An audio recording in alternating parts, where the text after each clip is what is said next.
Hello students, welcome to my channel Zoophilic and today's our topic is taxonomical aid. अब यहाँ ads का मतलब disease से नहीं है, वो जो HIV वायरस से होता है ना एड्स, वो वाला डिजीज़ का बात नहीं कर रहे हैं। यहाँ एड्स का मतलब होता है हेल्प।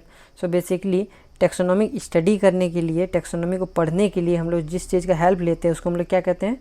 Taxonomical aid. अब टेक्सोनॉमी क्या है? तो टेक्सोनॉमी एक ब्रांच ऑफ साइंस है जो डील्स करता है क्लासिफिकेशन से। किसका क्लासिफिकेशन? लिविंग ऑर्गेनिज्म का क्लासिफिकेशन। क्यों करते हैं हम लोग लिविंग ऑर्गेनिज्म को क्लासीफाई? क्योंकि वर्ल्ड में मिलियंस ऑफ स्पीसीज प्रेजेंट है और हर एक स्पीसीज़ को हम लोग पर्टिकुलरली स्टडी नहीं कर सकते हैं। तो जो स्पीसीज सिमिलर कैरेक्टर शो करता है उसको हम लोग क्या करते हैं? क्लासीफाई कर देते हैं और एक ग्रुप बनाते हैं। इसके बाद हम लोग उस ग्रुप का स्टडी करते हैं, तो इससे आसान हो जाता है क्या स्टडी करना ऑर्गेनिज्म का। अब जो टेक्सोनॉमी है उसका 4 बेसिक लेवल है। क्या क्या है वो? C for characterization, I for identification and C for classification, N for nomenclature. तो पहले अगर हम लोग किसी ऑर्गेनिज्म को क्लासीफाई करना है तो क्या करेंगे? उसको सबसे पहले उसका कैरेक्टर्स देखेंगे कि वो क्या कैरेक्टर शो कर रहा है। इसके बाद उस कैरेक्टर के बेसिस पे हम लोग उस ऑर्गेनिज्म को आइडेंटिफाई करेंगे। इसके बाद आइडेंटिफाई करने के बाद क्या करेंगे? उसको क्लासीफाई कर देंगे और एक नेम दे देंगे। तो ये क्या है? 4 बेसिक पिलर है किसका? टेक्सोनॉमी का। तो टेक्सोनॉमी करने के लिए ये 4 चीज़ों का ज़रूरत पड़ता है। अगर जैसे कि फॉर एग्जांपल हम लोग डिस्कवरी चैनल में देखते हैं तो वहाँ पे देखे होंगे वाइल्ड एनिमल्स के बारे में बताता है, मराइन एनिमल्स के बारे में बताता है। तो उसके बारे में उसका ब्रीडिंग सीजन क्या कब होता है, उसका नेचर क्या है, हैबिटेट क्या है।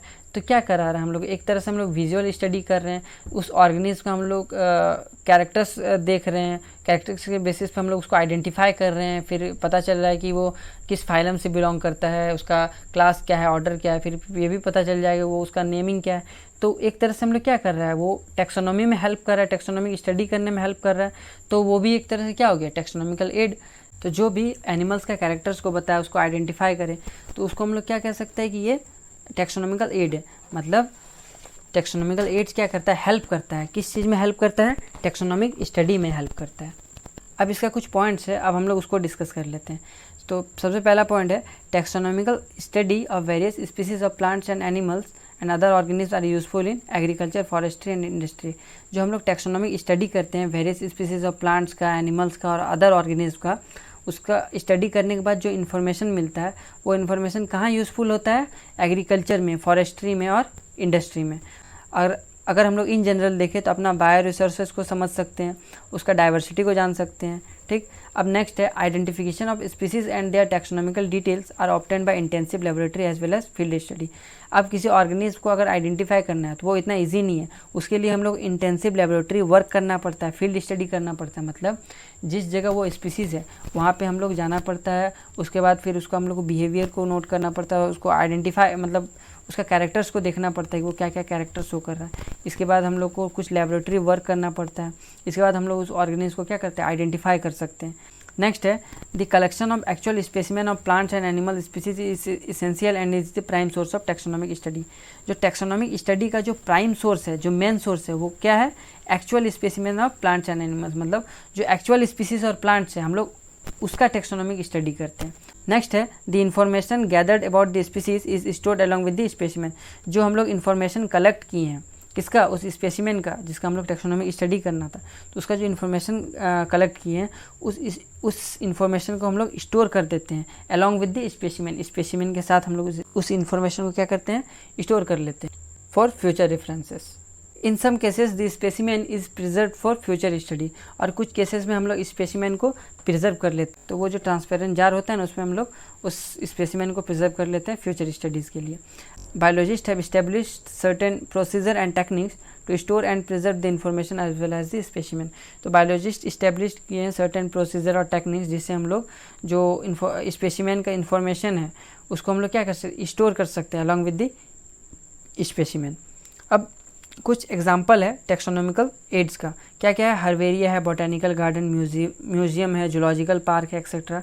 ये सब क्या है? ये सब हेल्प करता है टेक्सोनॉमिक स्टडी करने में, इसीलिए ये सब क्या हो गया? Taxonomical add.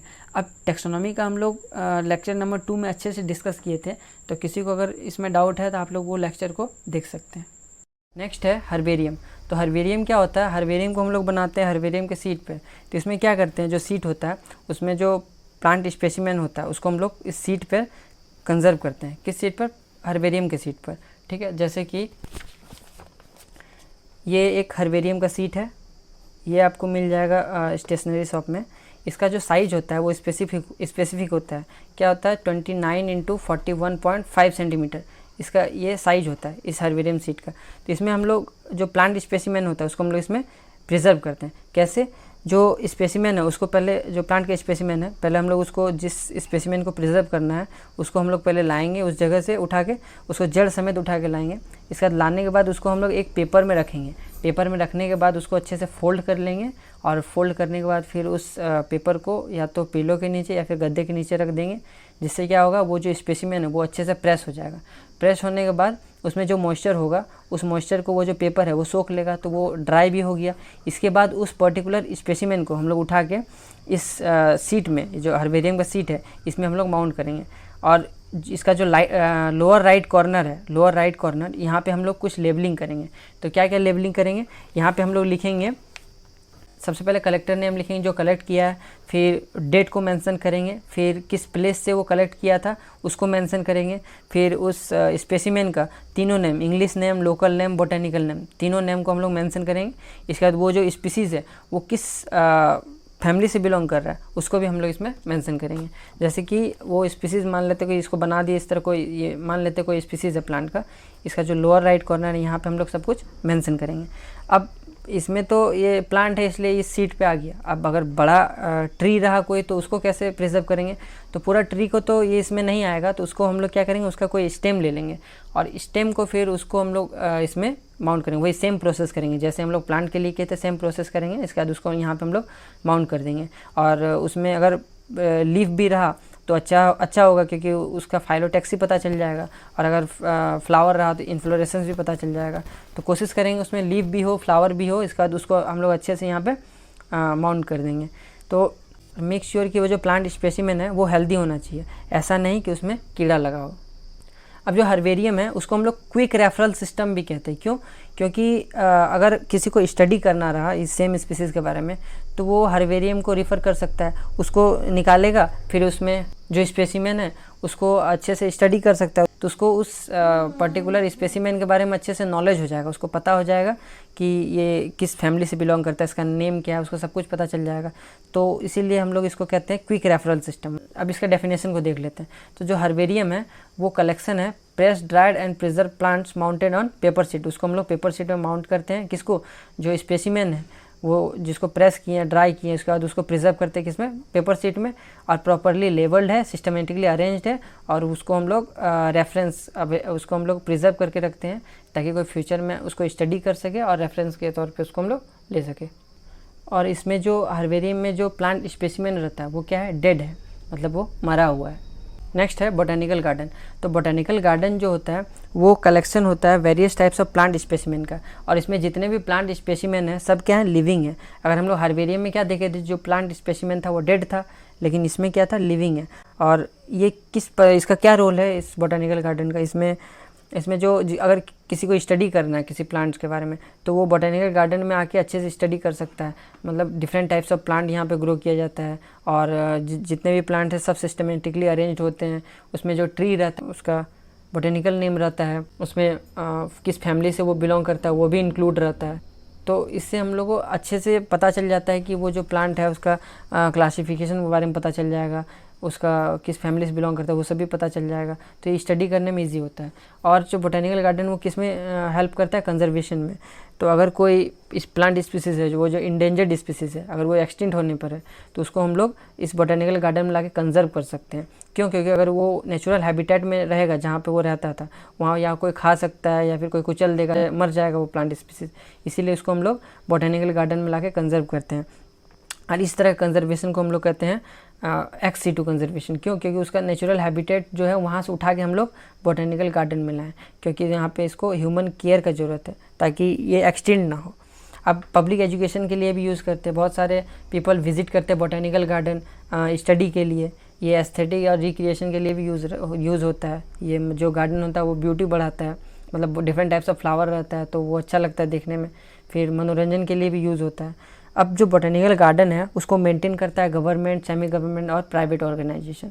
और इसमें जो एम्प्लॉय रहते हैं वो एक्सपर्ट रहते हैं। किस चीज़ के एक्सपर्ट रहते हैं? उसको प्लांट्स के बारे में बहुत अच्छा नॉलेज रहता है, तभी वो प्लांट को अच्छे से केयर कर सकता है, उसको अच्छे से रख सकता है। अब हम लोग वर्ल्ड का कुछ फेमस बोटानिकल गार्डन के बारे में जान लेते हैं। तो सबसे पहला है रॉयल बोटानिकल गार्डन, जो कि क्यू में है, ये कहाँ है? इंग्लैंड में। फिर है न्यूयॉर्क बोटानिकल गार्डन, फिर है मेन बोटानिकल गार्डन जो मॉस्को में है। नेक्स्ट है Berlin botanical garden and museum, ये कहाँ है? जर्मनी में है। अब कुछ इंडिया में भी कुछ फेमस बोटानिकल गार्डन है, क्या क्या है? तो इंडियन बोटानिकल गार्डन जो कि हावड़ा में है, ये कहाँ है? कोलकाता। लॉर्ड बोटानिकल गार्डन जो दार्जिलिंग में है, ये फेमस टूरिस्ट प्लेस है।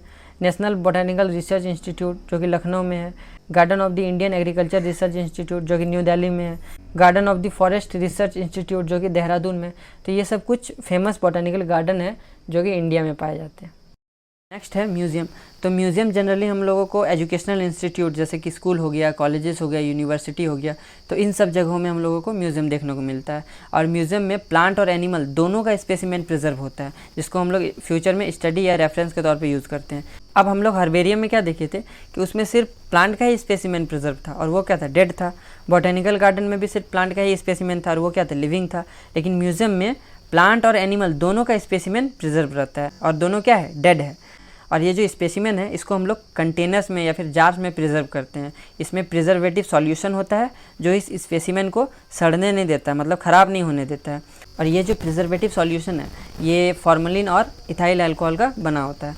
और ऐसा नहीं है कि म्यूज़ियम में जो स्पेसिमेन उसको हम लोग प्रिजर्वेटिव सॉल्यूशन में ही प्रिजर्व करके रखते हैं, नहीं। बहुत सारे प्लांट्स और एनिमल का स्पेसिमेन ऐसे भी है जिसको हम लोग ड्राई स्पेसिमेन के फॉर्म में प्रिजर्व करते हैं, जैसे कि इंसेक्ट। तो इंसेक्ट को हम लोग प्रिजर्व करते हैं इंसेक्ट बॉक्सेस में। तो पहले हम लोग इंसेक्ट को कलेक्ट करेंगे, इसके बाद उसको किल करेंगे, फिर उसको क्या करेंगे? इंसेक्ट बॉक्स में पिन कर देंगे ताकि वो एक जगह फिक्स हो जाए। अब जैसे कि लार्ज एनिमल्स जैसे कि बर्ड्स हो गया, मैमल्स हो गया, रेप्टाइल्स हो गया, तो ये सब को हम लोग स्टफ्ड करते हैं और प्रिजर्व करते हैं। स्टफ्ड का क्या मतलब होता है कि कभी हम लोग अगर म्यूज़ियम विजिट किए हो तो वहाँ हम लोग देखे होंगे जैसे कि टाइगर देखने को मिलता है, बर्ड्स देखने को मिलता है, तो क्या वो रियल होता है? नहीं।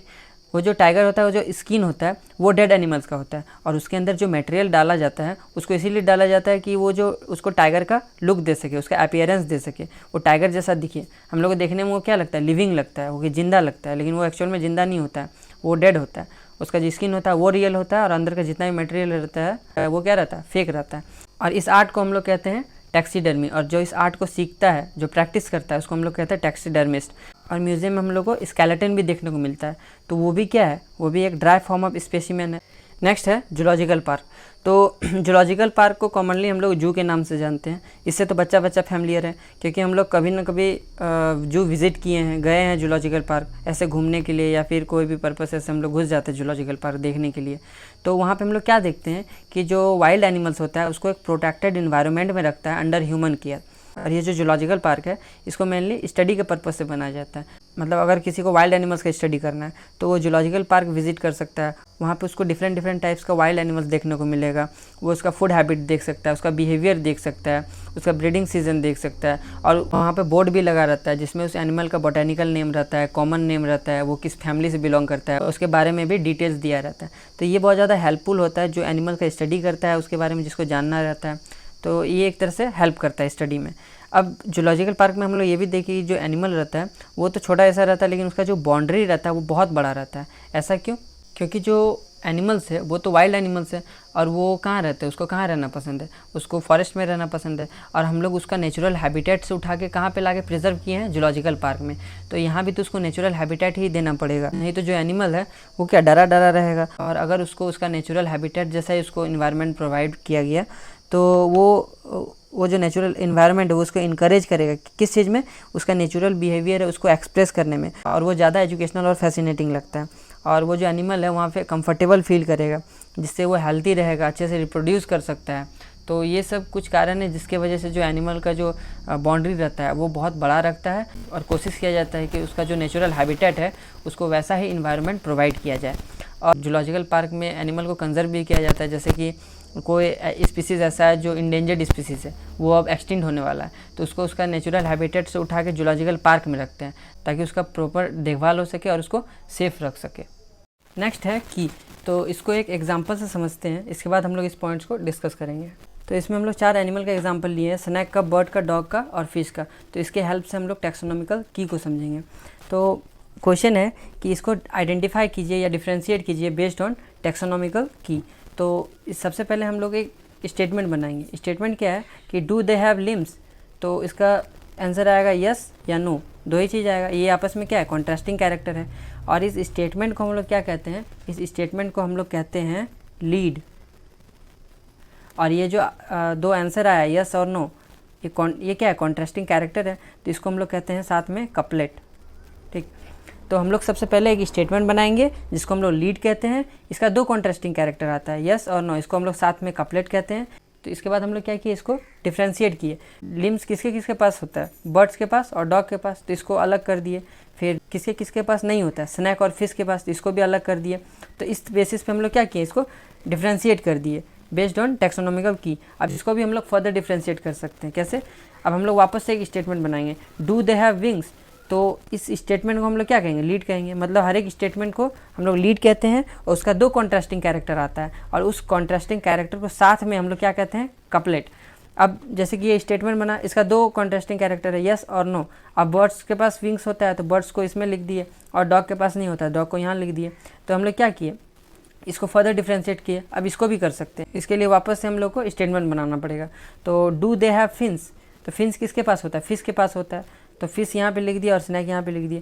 मतलब इस स्टेटमेंट का दो कॉन्ट्रास्टिंग कैरेक्टर आया यस और नो। अब फिर इसको साथ में हम लोग क्या कहते हैं, कपलेट कहते हैं। साथ में हम लोग इसको कपलेट कहते हैं और स्टेटमेंट को हम लोग लीड कहते हैं। तो हम लोग यहाँ बेसिकली क्या कर रहे हैं, अगर हम लोग ये चारों एनिमल को डिफ्रेंशिएट कर रहे हैं या फिर आइडेंटिफाई कर रहे हैं, तो इसके लिए हम लोग क्या कर रहे हैं कि अपने से क्वेश्चन बना रहे हैं और खुद से आंसर भी कर रहे हैं। मतलब हम लोग एनालिसिस कर रहे हैं, इसीलिए टेक्सोनॉमिक की को हम लोग कहते हैं एनालिटिकल इन नेचर।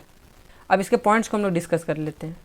तो सबसे पहला पॉइंट है, it is used for identification of plants and animals based on the similarities and dissimilarities. की कहाँ पे यूज़ होता है, आइडेंटिफाई करने में, किसका, प्लांट्स और एनिमल्स में, based on similarity and dissimilarities. अब next point, the keys are based on contrasting character generally in a pair called couplet. जो की है वो बेस्ड होता है किस पे, कॉन्ट्रास्टिंग कैरेक्टर पे, जिसको हम लोग कपलेट कहते हैं। जैसे कि हम लोग यहाँ पे क्या देखे थे कि हम लोग एक स्टेटमेंट बनाए, इसका दो कॉन्ट्रास्टिंग कैरेक्टर आया यस और नो, इसको हम लोग क्या कह रहे थे, कपलेट। तो की किस पे बेस्ड है, कॉन्ट्रास्टिंग कैरेक्टर पे, जिसको हम लोग कपलेट कहते हैं।